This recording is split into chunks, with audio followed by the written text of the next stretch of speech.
안녕하세요. 간조박사 뱃쌤입니다. 그동안 학원에서 강의만 하다가 처음으로 유튜브로 강의를 올리게 되었는데요. 시험을 앞둔 예비 간조 학생분들에게 도움이 되었으면 합니다. 자, 앞으로 기출문제에 많이 올릴 예정이니까 많은 구독하셔서 꼭 합격하시길 바라겠습니다. 자, 1번 문제를 보시면요. 노인의 수면을 돕는 방법으로 옳은 거. 자, 1번에 보시면 수면이 부족해도 정해진 시간에 기상하게 한다. 1번이 바로 정답이네요. 자, 수면이 부족해도 정해진 시간에 기상하게 하는 건 수면 습관을 조정하기 위한 거죠.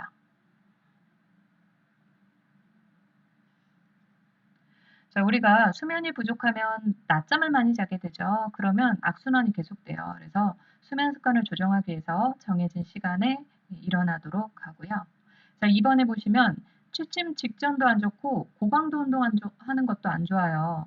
우리가 운동을 하게 되면 아드레날린이라는 호르몬이 나와서 교감신경이 흥분을 하게 돼요. 자, 그러면 뇌가 각성 상태가 되고 호흡도 빨라지고 혈압도 높아져요. 자, 그러면 잠이 더 깨겠죠? 그래서 고강도 운동 안 좋고요. 자, 3번. 실내 조명은 어둡게 하고 조도를 낮춰주는 건 좋은데 낮 시간까지 할 필요는 없죠. 자, 4번. 잠이 안 올 때 따뜻한 홍차를 마시게 해서는 안 되죠. 홍차에는 뭐가 들어있어요? 카페인이 들어있지요. 우리 카페인은 뇌를 각성시켜요. 홍차 말고도 커피, 녹차 같은 데 많이 들어있죠. 자, 이 외에도 알코올, 그리고 담배 같은 거는 제한하도록 한다. 알고 계시면 되고요. 자, 5번에 보시면 잠이 오지 않아도 침상에서 계속 잠을 청한다고 잠이 오지 않겠죠. 자, 그러면 이완요법을 사용해야 돼요. 우리 시험에서 이완요법으로 가장 많이 나오는 게 등 마사지죠. 그래서 등 마사지를 이용해서 이완요법을 이용해서 수면을 돕도록 한다. 그래서 1번이 정답이네요. 자, 2번에 보시면 3세 미만의 아동에게서 감기 합병증으로 생기는 중이염이 성인보다 잘 발생하는 이유로 옳은 거. 자, 여기서 포인트는 3세 미만이고요. 중이염이 잘 발생하는 이유예요. 자, 그러면 중이염이 왜 발생하는지 한번 보시면요. 고막을 중심으로 바깥쪽의 귀를 외이, 중간 귀를 중이, 안쪽을 내이라고 하죠. 근데 중이에 길다란 관이 연결돼 있어요. 어디랑 연결돼 있을까요? 코랑 연결돼 있어요. 그래서 중이에 연결된 관이라고 해서 중이관이라고도 하고요. 그리고 다른 말로 여기 써 있죠. 유스타키오관이라고도 해요. 자, 그런데 이 유스타키오관이 무슨 역할을 하길래 이렇게 중이염에 걸리냐? 우리가 상기도 감염에 걸렸을 때 보통 감기에 걸렸을 때 콧물이 많이 나죠. 그러면 3세 미만의 아동들은 보통 들이셔요. 삼켜요. 그러면 중이를 통해서 이 콧물이 중이로 들어가서 염증을 일으키는 거예요. 그래서 중이염이 발생을 하는 거죠. 자, 특히 2개월, 6개월에서 3세 미만의 아동들이 잘 발생하는 이유가 뭐냐면요. 이 유스타키오관이 넓고 짧고 곱기 때문에 발생을 하는 거다. 그렇기 때문에 콧물이 잘 넘어가는 거예요. 그래서 2번이 정답이죠. 자, 이 외에도 중이염이 발생할 가능성이 높은 경우가 있어요. 겨울철일까요? 여름철에 많이 생길까요? 겨울철이죠. 겨울철에 우리가 감기가 많이 생기니까. 자, 그러면 인공영양아한테 많이 생길까요? 모유영양아에게 많이 생길까요? 인공영양아예요. 우리 모유영양아는 엄마가 안고 아기 우유를 먹이다 보니까 상체가 높이 올라와 있어요. 그렇기 때문에 흡인될 위험성이 없는데, 자, 분유를 먹이는 아기들은 가끔씩 엄마들 보면 애를 반드시 눕혀놓고 분유만 꽂아줘요. 그러면 어떡해요? 이게 코로 넘어가서 귀로 넘어가 버리는 거예요, 우유가. 그래서 분유를 먹이는 아기들한테 많이 생기고요. 자, 그리고 부모의 간접 흡연으로 인해서도 많이 생겨요. 그래서 발생률이 높아질 수 있다. 이런 경우에 따라서. 자, 그리고 3번에 보시면 감염 환자의 회복기에 제공할 식이로 옳은 거. 자, 간염은요. 간에 염증이 생기는 거잖아요. 자, 그러면 간세포가 손상이 됐겠죠. 세포를 간세포뿐만이 아니라 세포를 재생시키는 데 필요한 영양소는 뭐가 있어요? 단백질과 비타민이 있다고 보시면 돼요. 자, 그런데 세포를 재생시켜야 되니까 고단백질과 고비타민이 필요한 거죠. 자, 그러면 탄수화물은 어떻게 섭취해야 될까요? 우리 딱 생각하기에 단백질 많이 먹으니까 탄수화물은 적게 섭취해도 되는 거 아니에요? 아니죠. 단백질은 세포 재생용으로 사용할 수 있게 하고 열량 섭취용으로 고탄수화물을 섭취하는 거고, 자, 가끔씩 단감 폐쇄가 심한 경우도 있어요. 그래서 지방이 소화가 안 될 수 있기 때문에 지방은 저지방식이를 하도록 한다. 그래서 답은 3번이 되겠네요. 자, 4번에 보시면 뼈의 성장에 필요한 중요한 요인으로 오른 거 1번이 바로 정답이네요. 호르몬이나 칼슘, 비타민이 적절히 공급되어야 된다. 자, 어떤 호르몬이 뼈의 성장에 영향을 미칠까요? 성장 호르몬이죠. 자, 그리고 칼슘은 우리 뼈를 구성하는 구성 성분 중 가장 높죠, 무기질 중에서. 자, 그리고 비타민 D가 칼슘 흡수를 도와주죠. 그래서 이런 것들이 적절히 공급되어야 되고요. 자, 2번에 보시면 성장 호르몬이 결핍되면 거인증이 아니라 난쟁이가 될 수 있고요. 그리고 과잉 분비됐을 때가 거인증이죠. 자, 3번에 보시면 뼈는 순환 과정을 거치면서 형성이 된다. 순환 과정은 뭐 뼈가 혈액처럼 순환되는 게 아니죠. 뼈는요, 연골, 골화 과정을 거치면서 형성이 되는 거예요. 연골 골화 과정이 뭐냐면 우리 엄마 뱃속에 있을 때는 태아일 때는 연골 형태로 형성이 돼요. 그러면서 가운데부터 칼슘이 침착돼서 뼈가 단단해지는 거예요. 어디 부위만 남겨놓고 성장판과 이 말단 부위만 남겨놓고 단단해져요. 자, 이게 연골이 뼈처럼 이제 단단해진다 해서 연골 골화 과정이라고 하죠.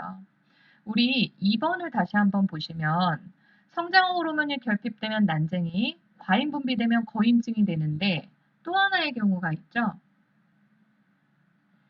연골 접합이 다 끝난 후에 연골 접합이 다 끝났다는 거는 연골 부위가 성장판 부위도 다 뼈로 대치됐다는 거예요. 결국은 성인이 돼서까지 성장 호르몬이 계속 분비되면 어떻게 될까요? 말단 비대증이 되는 거다. 이게 무슨 말이냐면 길이 성장을 할 수 있는 성장판까지 닫혀버렸어요. 칼슘이 침착돼서 단단해졌어요.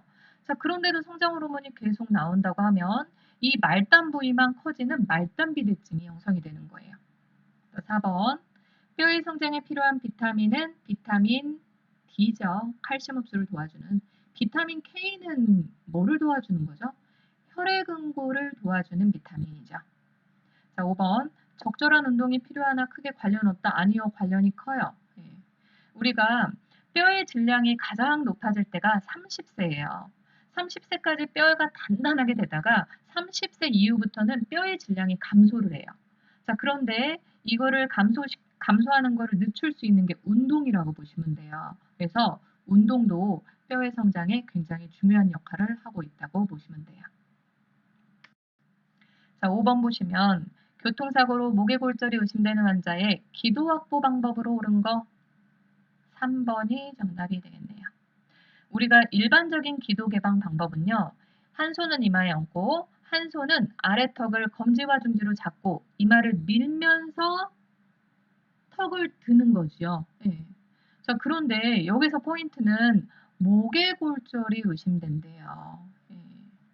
자, 우리 목에 있는 게 이제 경추라고 하죠.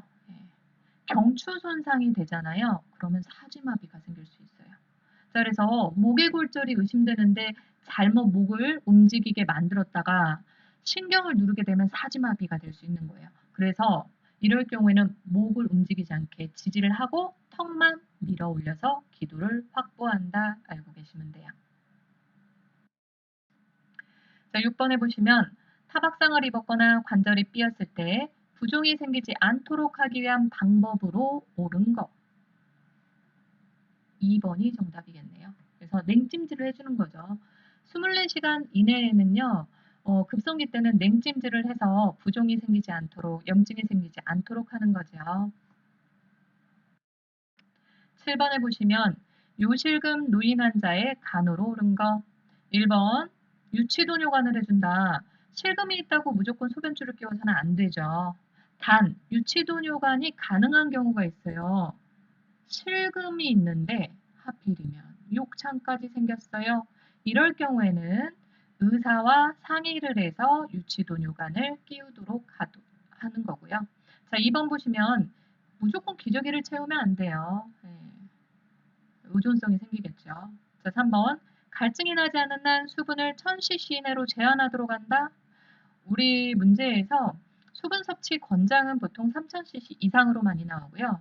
수분 섭취 제한은 1000cc 이하로 많이 나와요. 자, 그러면 요실금 환자들은 수분 섭취를 권장해야 될까요? 제한해야 될까요? 권장이라고 보시면 돼요.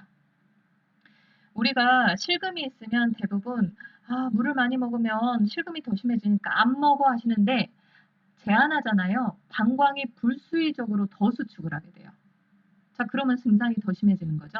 그래서 수분 섭취를 권장하고 일정 시간 간격으로 소변을 보게 하는 거예요.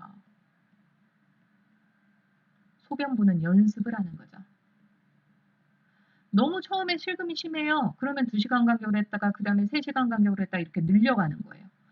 그런데 수분 섭취 권장은 3000cc 이상이라면서요.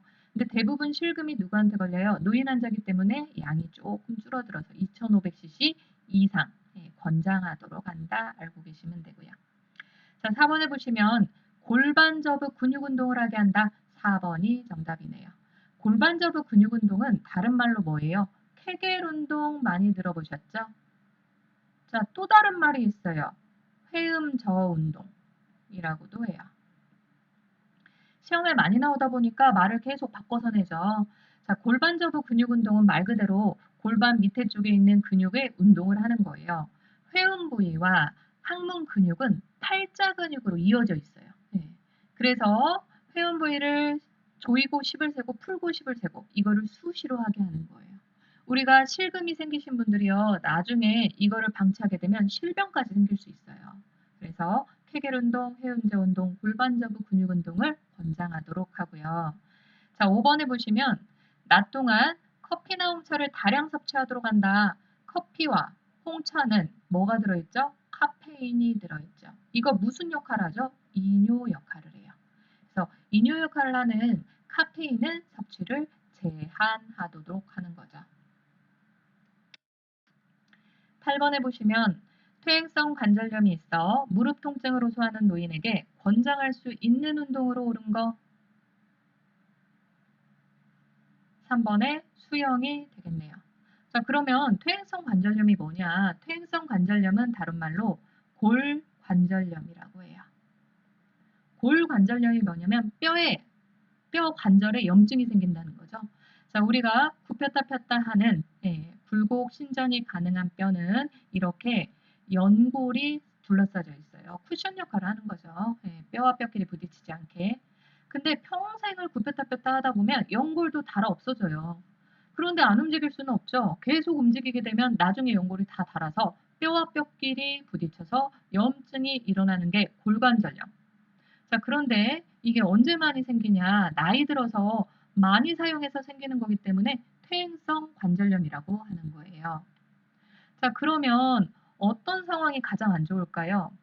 관절을 굽혔다 폈다 하는 상황이 가장 안 좋아요. 자, 그래서 수중 운동이 가장 좋고요. 수중 운동 수영, 그리고 걷기. 걷기도 장거리 걷기 하면 틀려요. 가벼운 걷기 운동, 그리고 체조. 그래서 만약에 이 세 개가 답이 다 나왔다면 가장 우선적인 답은 수영이 되는 거예요. 이 수영이 답이 안 나왔다, 걷기가 되는 거죠. 이게 안 나왔다, 체조가 되는 거예요. 차례대로 외우세요. 자, 등산, 조깅, 계단 오르내리기, 줄넘기 악화시키는 거죠. 이런 운동하면 안 되죠. 자, 9번에 보시면 임산부에게 산정관리 시 실시하는 매독 검사에 대한 설명으로 옳은 거 1번이 바로 정답이네요. 자, 유산 및 사산 방지를 위해 실시한다. 왜? 산모가 매독이 걸리면요. 거의 대부분 태아는 유산 및 사산이 되는 거예요. 자, 그래서 실제 시험 문제에 이 단독 문제로도 나왔었죠. 다음 중 유산 및 사산 방지를 위해서 실시하는 검사 이름이 뭐냐? 매독 검사 이름이 뭐예요? VDRL. 그리고 왓셀만 테스트자.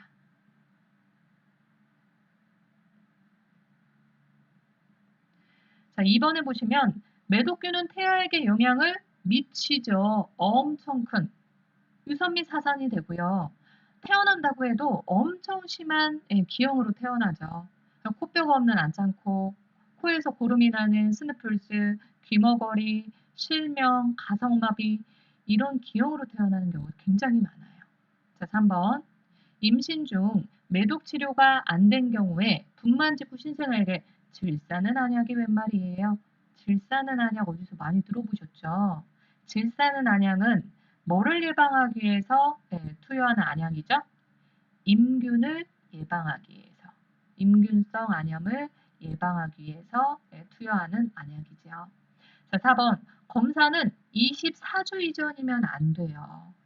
적어도 16에서 20주 전, 4개월 전에는 치료를 해야 된다. 우리 풍진하고 매독이 시험에 많이 나오는데 풍진하고 매독의 개월수가 헷갈려요. 보통은 풍진은 3개월 이내에 감염됐을 때 기형이 심하다고 많이 나오고요. 매독은 4개월 전에 치료해야 된다고 많이 나와요. 그래서 기준이. 자, 5번에 보시면 매독 감염 시 즉시 치료해야 되는 이유는 임신부의 사망이 아니라요. 태아에게 감염되지 않도록 하기 위해서죠. 왜? 이 매독균 이름이 뭐예요? 트리포네마 팔리딘균인데 이 균이 뭐를 타고 태아한테 갈 수 있기 때문에 태반을 통과해서 태아에게 감염되기 때문에 미리 치료를 해야 되는 거다. 그러면 매독은 치료가 가능한가요? 예, 치료가 가능해요. 페니실린이라는 항생제를 사용해서 치료를 해야 되는 거지요. 자, 10번에 보시면 약물의 병용 효과 중 상가작용의 정의로 옳은 거 1번에 보시면 약물이 가지고 있는 필요치 않은 작용을 의미한다. 부작용을 설명하는 거네요. 자, 2번 약물을 계속 연용할 경우, 복용할 경우 같은 치료 효과를 얻기 위해 사용량을 증가시켜야 되는 현상을 말한다. 이거는 내성이네요. 우리 내성이 뭐냐면 약을 오랫동안 막 중환자실 같은 데 보면 치료가 잘 안 되니까 항생제나 치료제를 오랫동안 복용을 하잖아요. 자, 그러면 같은 치료 효과가 안 나요. 어느 순간부터. 그래서 용량을 늘리거나 더 센 약을 써야 같은 치료 효과를 얻을 수 있어요. 이게 내성이 생겼다는 거죠. 자, 3번에 보시면 두 가지 이상의 약물을 병용했을 때 두 가지 이상의 약물을 썼어요. 그랬더니 각 약물의 작용이 감소 또는 상쇄됐대요. 두 가지 약물을 썼는데 이게 0으로 되거나 아니면 0.5로 줄어들어 버리는 거예요. 효과가. 이거를 뭐라고 하죠? 길항작용이라고 하죠. 길항작용은 반대작용을 말하는 거예요. 자, 4번. 두 가지 이상의 약물을 병용해서 얻은 효과가 개개의 약물이 나타나는 작용의 합에 해당한다. 한 가지와 한 가지를 썼더니 두 가지 효과로 나타났어요. 합에만 나타난다. 상가작용. 그래서 4번이 정답이네요.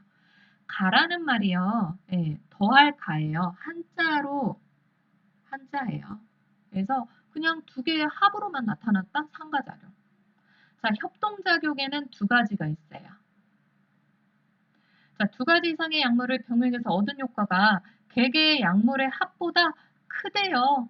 두 가지 약물을 썼더니 이 이상의 효과가 나타난다? 상승작용이지요. 그래서 약물의 협동작용에는 두 가지가 있죠. 약물의 각각의 합으로만 나타난다? 상가작용. 그 약물의 합보다 크게 나타난다? 상승작용이라고 보시면 돼요. 11번 보시면 신생아 생리적 황달에 대한 설명으로 옳은 거. 우리가요. 생리적자가 붙는 거는 누구나 다 걸릴 수 있는 거예요. 생각나는 게 뭐 있나요? 생리적 체중 감소. 예, 신생하면 누구든 체중 감소가 있는 거죠. 생리적 황달. 예, 신생하면 누구나 다 걸릴 수 있는 거예요. 자, 이 이유가 뭐냐면요. 원인. 신생아들은요, 모든 장기나 세포들이 형성되어 있긴 하지만 다 미성숙한 상태예요. 왜? 신생아는 며칠 이내를 말해요? 28일 이내에 아기를 말하니까.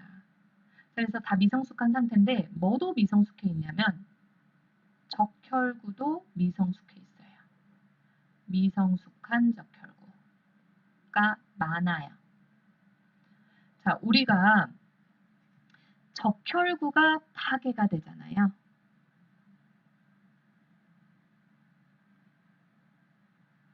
적혈구가 파괴가 되면 빌리루빈이라는 게 생성이 돼요. 이게 간에서 대사 과정을 거쳐서 장으로 배설이 돼야 돼요. 자, 근데 미성숙한 적혈구가 많다 보니까 적혈구 파괴되는 게 많겠죠. 자, 근데 신생아들은요, 간 기능도 미숙해요. 자, 그러면 어떡해요? 자, 빌리루빈이 많은데 간 기능이 미숙해서 이거를 대사를 못 시켜요. 그러니까 어디에 쌓여요? 피부에 빌리루빈이 막 쌓이는 거예요. 그게 황달이에요. 그래서 원인은 뭐다? 미성숙과 적혈구가 많고 그리고 간 기능이 미숙하기 때문에 생기는 거다 알고 계시면 돼요. 그래서 1번의 원인은 이게 아니죠. 미성숙한 적혈구가 많고 간 기능이 미숙해서 생기는 거고요. 신생아에게 드물게 나타나지 않아요. 거의 3분의 2, 뭐 55에서 70% 정도에서 많이 나타나요. 그래서 생리적자가 붙는 거고요. 자, 간 기능이 미숙으로 나타난다. 3번이 정답이네요. 자, 4번. 생리적 황달 발생 시 형광요법 필요하죠. 근데 모두가 틀렸어요. 일반적인 신생아들은요, 물 수유하고 하면 괜찮아져요. 그런데 형광요법은요, 예, 미숙아나 조산아들한테 많이 사용하죠. 자, 5번. 24시간 이내에 나타나나요? 아니요. 생리적 황달은 언제 나타난다? 분만 후 2, 3일 정도에 나타났다가 7일 이내에 나아지는 거예요. 정상으로 돼요. 자, 그러면 24시간 이내에 나타났다는 거는 병적 황달이에요. 예. 자, 뭘 의심할 수 있어요? 핵황달. 용혈성 황달을 의심할 수 있죠. 그래서 24시간 이내에 황달이 나타났다. 빨리 보고해야 될 상황이에요. 질환이기 때문에.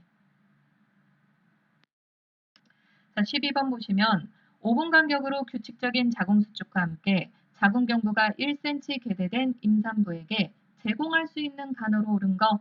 자, 그러면 이게 분만 간호인데요. 분만 몇 기를 설명하는지 알아야지 문제 풀기가 쉽겠죠. 자, 다음 시간에는 100문제를 풀고 다음 시간에는 제가 분만 1기, 2기, 3기, 4기에 대한 정의를 문제를 내볼게요.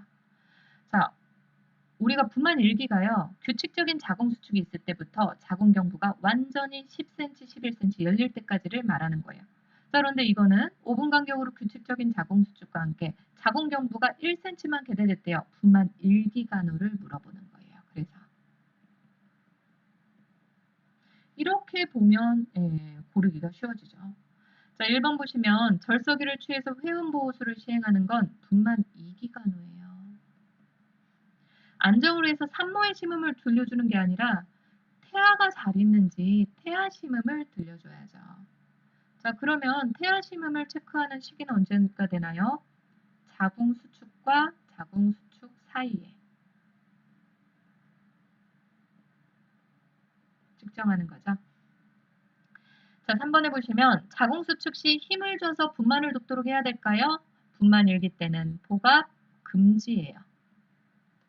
우리가 자궁경부가 완전히 열리지 않았는데 복압을 계속 주게 되면 난산이 될 수 있어요. 자궁경부가 부을 수도 있고 아기도 힘들겠죠. 태아도. 자, 그래서 그러면 복압을 주는 시기는 언제예요? 분만 2기, 배림 시기에 줘야 되죠. 자, 4번 회원부 상모를 실시한다. 4번이 정답이네요. 회원부 상모는 왜 실시할까요? 감염 예방을 위해서예요. 자, 자, 감염 예방을 위해서 또 해줘야 될 게 뭐가 있을까요? 관장도 들어갈 수 있겠지요. 자, 5번. 분만을 대비해 고단백 고탄수화물 안 돼요. 가벼운 유동식 정도는 가능하겠네요. 우리 유동식이 뭐예요? 건더기가 없이 국물처럼 후루룩 넘길 수 있는 걸 유동식이라고 하죠. 이 외에 분만일기간으로 들어갈 수 있는 게 또 뭐가 있을까요? 라마즈호흡법 교육하는 거. 산소를 공급해주기 위해서. 자, 그리고 진통을 촉진하기 위해서 가벼운 걷기 운동하게 하는 거. 요즘은 짐볼 같은 거를 이제 운동을 시키더라고요. 그래서 이런 것들이 분만일기로 추가로 들어갈 수 있겠네요. 자, 13번 보시면 임신 후반기 통증성 질출혈이래요. 동반하는 질환으로 오른 거. 자, 우리 임신 후반기 질출혈에는 두 가지가 있어요. 뭐가 있냐? 전치 태반과 태반 조기박리가 있어요. 근데 두 가지의 차이점이 뭐냐면 통증이 있냐 없냐의 차이예요. 네. 전치 태반은 무통성 질출혈이에요. 태반 조기박리가 통증성 질출혈이죠. 그러면 지금은 당장 외워지는데 나중에 시험 보려고 하면 다 잊어버려요. 어떻게 기억해야 될까요? 우리가 박리란 뭐예요? 박리는 뭔가 떨어지는 거예요. 태반이 자궁에서 떨어지는 걸 태반 박리라고 해요. 자, 그러면 내 몸 안에서 뭔가 뜯어지니까 아프겠죠? 아, 그래서 태반 조기 박리가 통증성 질출혈이구나 알고 계시면 돼요. 자, 1번에 보시면 포상기태란 여기 보세요. 이 사진처럼 이 포도송이 모양처럼 태반의 영양막 세포가 비정상적으로 엄청 증식하는 거예요. 그래서 막 포도상 모양처럼 막 증식해요. 영양 배합이 비정상적으로 증식을 하는 거죠. 자, 이 특징적인 증상이 뭐냐면 영양 배합이 증식을 계속하다 보니까 정상 임신 크기에 비해서 자궁이 되게 커요. 자, 그리고 이 포상기태의 특징이요. HCG 호르몬 수치가 높아져요. HCG는 뭐죠? 육모선선 자극 호르몬 검사예요. 이게 무슨 호르몬 검사죠? 임신 반응 검사에서 쓰이는 거죠. 근데 이 수치가 엄청 높아져요. 그러면서 오심가부토가 심해지는 거다. 네. 그래서 포상기태의 특징적인 증상은 정상 임신 크기에 비해서 큰 자궁, 그리고 심한 오심가부토, 질출혈이 있겠죠. 자, 자궁의 임신은 우리가 보통 난소에서 난자가 배출이 되고요. 정자가 난관으로 와서 이 난관의 팽대부 이 부분에서 수정이 이루어져요.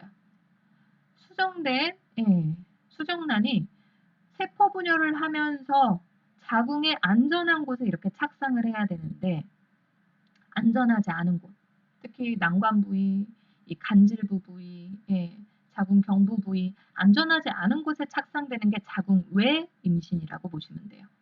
자, 문제가 뭐냐면 이런 것들이 계속 세포 분열하면서 커져요. 커지고 커지다가 어떻게 해요? 여기가 터지잖아요. 그러면 출혈이 어마무시해지면서 쇼크 상태까지 발생할 수 있다고 보시면 돼요. 그래서 자궁의 임신의 증상은요. 통증이 엄청 심하대요. 갑작스러운 날카로운 통증인데 산모분들이 표현하는 걸로는 이제 칼로 찌르는 듯한 통증이래요. 엄청 심하다는 거죠. 자, 그리고 이게 타열이 돼서 출혈이 심해지면 저혈량성 쇼크나 빈맥이 나타날 수 있고요. 자, 복강 내 출혈이 장시간 지속되면 배꼽 주위가 청색으로 변하는 플렌 징후도 나타날 수 있는 게 특징이라고 보시면 돼요. 자, 이건 둘 다 임신 전반기 질출혈이죠. 자, 그리고 자궁경관 무력증도 전반기 질출혈이에요. 자궁경관 무력증은 자궁 경부가 약해져 있어요. 그래서 태아가 어느 정도 좀 크게 되고 양수가 차게 되면 이 무게를 못 견디고 자궁 경부가 열려가지고 다 쏟아져 내려오는 거예요. 난막이나 태아나 통증 없이. 그래서 유산이 되는 거죠. 그래서 자궁경관 무력증은요, 보통 외상이나 아니면 자궁경부가 선천적으로 좀 이완된 상태나 무역한 상태로 생기는 거죠. 그래서 이거를 동요해주는 수술이 쉬로드카 수술과 맥도날드 수술이 있다고 보시면 돼요. 그리고 임신 후반기 질출혈이 전치 태반과 태반 조기 박리인데 통증성 질출혈은 뭐다? 태반 조기 박리라고 보시면 돼요. 전치 태반이 뭐냐면요. 태반은 자궁의 상부에 이렇게 안전한 곳에 착상이 돼야 되는데 자, 태반이 자궁경부 입구에 있어요. 그러다 보니까 태반에는 혈관이 굉장히 많아요. 조금이라도 자극이 되면 출혈이 어마무시해지는 거예요. 그래서 전치 태반은 모성의 사망률이 굉장히 높다고 보시면 돼요. 그리고 태반 조기 박리는 우리 태반이 언제 떨어지나요? 태아가 나온 다음에 신생아가 만출된 다음에 태반이 떨어져 나와야 되는데 태반이 아기가 나오기 전에 떨어져 버려요. 자, 그러면 어떻게 돼요? 태아 사망률이 굉장히 높아요. 왜? 태반을 통해서 태아가 산소를 공급받아야 되는데 이게 떨어져 나와 버렸으니 산소가 부족해서 사망에 이르게 하는 거죠. 그래서 이거의 차이점은 통증이 있냐 없냐의 차이점이라고 보시면 돼요. 14번 보시면 노인 환자 피부 간호에 대한 설명으로 옳은 거. 자, 1번 매일 통목욕을 하면 안 돼요. 노인들은요. 땀샘이나 피지선의 분비 기능이 저하돼 있어요. 굉장히 건조돼 있죠. 그래서 몇 번 한다? 일주일에 1회예요. 네. 물론 그 사이에 더러워지면 씻겨주긴 해야 되겠죠. 자, 2번. 등 마사지 시 알코올 사용해도 될까요? 안 돼요. 굉장히 건조하기 때문에 우리 기본 간호에서는 등 마사지로 알코올 사용해요. 20에서 50% 알코올짜리. 근데 노인은 안 돼요. 건조하기 때문에. 그러면 뭘 써요? 크림이나 로션이나 오일을 사용하도록 하는 거죠. 자, 3번에 보시면 목욕 시 뜨거운 물 사용하면 안 돼요. 미지근한 물 사용하도록 해야죠. 자, 4번 지방이 많은 비누를 사용해야 돼요. 그래서 중성의 습윤 비누, 우리 일반 비누는요 알칼리성이에요. 자, 그래서 보시면 우리 저기 뭐냐 손에 기름기 같은 거 묻어가지고 닦았을 때 어떻게 해요? 엄청 뽀득뽀득해지죠. 그래서 기름이 다 씻겨 내려가요. 그래서 지방이 많은 비누나 중성의 습윤 비누를 이용하도록 하고요. 자, 가습기 사용해서 적절한 습도 유지해서 유지해 주는 게 좋겠죠. 그래서 5번이 정답이 되겠네요. 15번 보시면 에릭슨의 발달 단계에서 영아기에 발달되는 정서로 옳은 거 1번이 바로 나왔네요. 자, 우리 영아기는 1세 미만이죠. 그래서 애기들이 이제 배가 고프면 앙 울어요. 그럼 엄마가 가서 아유 우리 애기 배고파 하면서 우유 주죠. 애기가 대변을 싸고 앙 울어요. 아이고 우리 애기 대변 쌌어? 기저귀 갈아주죠. 그러면서 신뢰감이 형성되는 반면 이거를 이렇게 형성되지 못하면 불신감이 이때부터 생기는 거예요. 자, 자율성은 언제 생기는 걸까요? 유아기 때죠.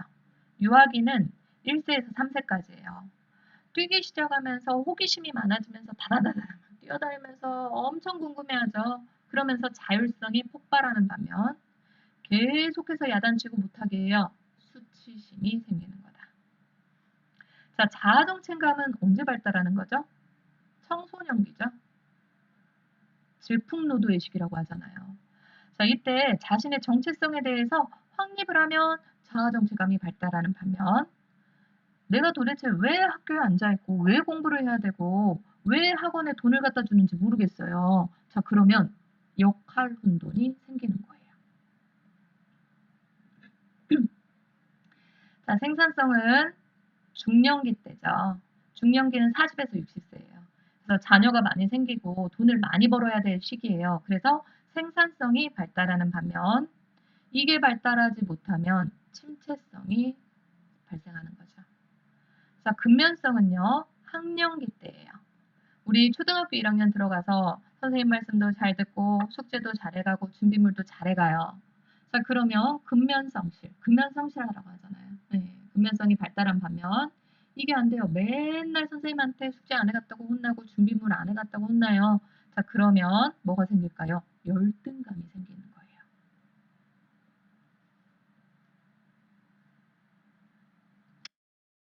자, 16번 보시면 수유부에 유방 우렬간으로 오른 거. 우렬은 뭔가 차 있는 거죠. 유방에 뭐가 차 있겠어요? 젖이 차 있는 거죠.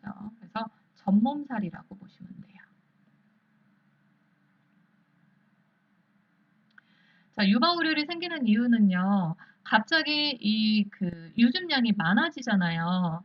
자, 그런데 이거를 빼내지 않고 그 안에 가득 차 있어요. 자, 그러면 유관의 내경이 좁아지고 폐쇄되면서 유즙이 흘러나오지 않는 거예요. 자, 1번에 보시면 아기에게 유두까지 물려야 될까요? 아니에요. 유두만 물리면 절대 젖이 안 나와요. 유륜까지 물려야죠. 자, 2번에 보시면 수유하는 방법은요. 냉 마사지 그리고 온스포 대주고요. 그 다음에 마사지한 다음 수유라고 보시면 돼요. 자, 냉찜질을 해주는 이유는요. 유방우열이 심하면요. 완전 돌덩이처럼 단단해져요. 그래서 통증이 심하기 때문에 통증 감소를 위해서 냉요법, 냉찜질을 하는 거고요. 자, 그 다음에 통증이 좀 감소되면 온찜질을 해서 근육을 이완시키는 거예요. 이완시킨 다음에 마사지를 해서 수유를 하는 거죠. 그래서 2번도 바로 마사지를 하면 안 되겠죠. 냉스포 온찜질한 후 마사지한다. 자, 3번. 탄력붕대로 단단히 묶어서 지지해주는 거는 비수유부 유방간호죠. 그래서 수유를 안 하는 산모들한테 묶어주는 거고요. 자, 4번. 통증이 심할 때는 모유수유 중단하면 안 돼요. 계속해서 그 안에 차기 때문에 빨리 비워줘야 되는 거예요. 자, 5번. 신생아에게 규칙적으로 젖을 물려 빨게 한다. 5번이 정답이네요. 보통 수유를 할 때는 몇 시간 간격으로 하나요? 3시간 간격으로 규칙적으로 짜내주는 게 충분히 비워주는 게 유방우열 간호라고 보시면 돼요. 17번 보시면 다음 중 경련 환자 간호로 옳은 거 경련 시 하면 안 되는 게 있어요. 억제하면 안 되고요. 마사지 하면 안 돼요. 왜? 손상의 위험성이 커지기 때문에. 자, 2번에 보시면 조명 밝게 해줘야 될까요? 안 돼요. 조명은 어둡게 해줘야 돼요. 왜? 경련이 발생될 수 있기 때문에 경련을 감소시켜주기 위해서 어둡게 해주는 거고요. 측이나 고개를 옆으로 돌려 기도 유지한다. 가장 중요한 거죠. 3번이 정답이에요. 기도 유지하는 거. 자, 우리가 경련을 하게 되면 분비불이 나와서 기도로 흡인될 위험성도 있고요. 의식이 순간적으로 없어지면 혀가 뒤로 말려 넘어가서 인두를 막아서 호흡곤란으로 사망할 수 있어요. 그래서 기도 유지하는 게 가장 중요해요. 5번에 그래서 수분 공급하면 안 돼요. 18번 보시면 위절제 수술을 받고 회복 중인 환자의 덤핑 신드롬에 대한 설명으로 옳은 거. 덤핑 신드롬이 뭐냐면요. 우리가 위절제를 하는 환자들한테 많이 나타나죠. 위에요. 이렇게 절제를 해요. 자, 그럼 우리가 위는요. 음식물의 저장 창고예요. 자, 위액과 함께 섞여서 희석된 다음에 소장으로 내려와서 음식물이 영양분이 흡수가 되는 건데 자, 여기가 좁아졌잖아요. 짧아졌잖아요. 그러니까 고농도의 당질의 음식이 희석되지 않은 채 소장으로 내려와요. 그러면 얘를 희석시키기 위해서 우리 몸의 체액이 여기로 모이는 거예요. 그러면 심장으로 가는 혈액량이 부족해지겠죠? 그러면서 쇼크 증상처럼 나타나는 게 덤핑 신드롬, 이거를 다른 말로 뭐라고 하지요? 급속 이동 증후군이라고 하죠. 빨리 내려가서 고농도의 당질에 의해서 생기는 거다 해서 급속이동 증후군이에요. 그래서 어지럽거나 실신하거나 뭐 심경증 나타나거나 창백해지는 거 이런 저혈량 쇼크처럼 나타나는 게 덤핑 신드롬이라고 보시면 돼요. 자, 그래서 음식물이 빨리 내려가면 안 돼요. 그래서 수분은 제한하도록 해야 돼요. 수분 제한이다. 언제 제한하냐? 식전 1시간 그리고 식사 시 그리고 식후 2시간까지는 수분 제한이에요. 자, 지방 섭취 제한할 필요 있을까요? 굳이 지방변을 보는 게 아니면 제한할 필요가 없어요. 고지방식 해도 되고요. 자, 식후 소화가 되도록 앉는 자세 취하면 안 돼요. 음식물이 빨리 내려가면 안 되니까 누워 있는 거예요. 그러면 식사할 때는 어떻게 먹어야 될까요? 앉아서 먹어야 될까요? 아니에요. 측 Y를 취해 주도록 해요. 우리 측이는 알죠? 측이는 옆으로 돌아눕는 거고요. 와는 떨어질 와예요. 그래서 우리 돌아 누워서 옆으로 먹을 때 옆으로 반드시 누운 상태로 먹는 게 아니고 앞으로 약간 숙인 자세잖아요. 그게 측와이예요. 그래서 식사할 때도 측와이로 먹도록 한다. 자, 4번.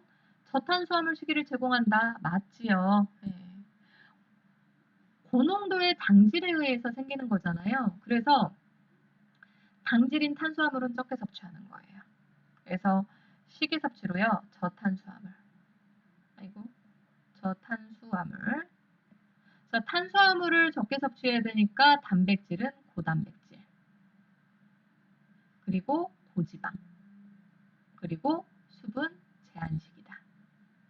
보통 이건 식전이 아니죠. 식후 5분에서 30분 후에 밥 먹고 난 후에 나타나는 거다 알고 계시면 돼요. 그래서 이 식이요법이 잘 알고 계셔야 돼요. 저탄수화물, 고단백질, 고지방, 수분 제한. 우리가요 식이 섭취가 시험에 많이 나오는데 처음에 외울 때는 물론 외워져요. 근데 나중에 모든 과목을 다 배우고 나면 다 잊어버려요. 그래서 왜 이렇게 식이 섭취를 해야 되는지 이해를 하셔야 돼요. 19번 보시면 골다공증 환자의 칼슘 흡수를 돕기에 필요한 비타민으로 옳은 거. 자, 칼슘의 흡수를 도와주는 비타민은 비타민 D죠. 그래서 그룹병을 예방하기 위한 거다. 비타민 K는 혈액응고를 도와주는 비타민이죠. 그래서 출혈을 예방하기 위한 거다. 비타민 A는 야맹증을 예방하기 위한 거다. 비타민 C는 괴혈병을 예방하기 위한 거다. 비타민 B12는 악성 빈혈을 예방하기 위한 거죠. 그래서 지금 여기에 나오는 비타민은요. 시험에 많이 나왔던 내용들이에요. 20번 보시면 혈구의 성분 중 백혈구의 역할로 옳은 거. 자, 우리 혈액은요. 고형 성분인 혈구와 대부분 물로 이루어져 있는 혈장으로 이루어져 있죠. 혈구에는요. 백혈구, 적혈구, 그리고 혈소판이 있어요. 백혈구는 안에 과립이 들어있는 과립과 그리고 무과립 백혈구로 나뉘죠.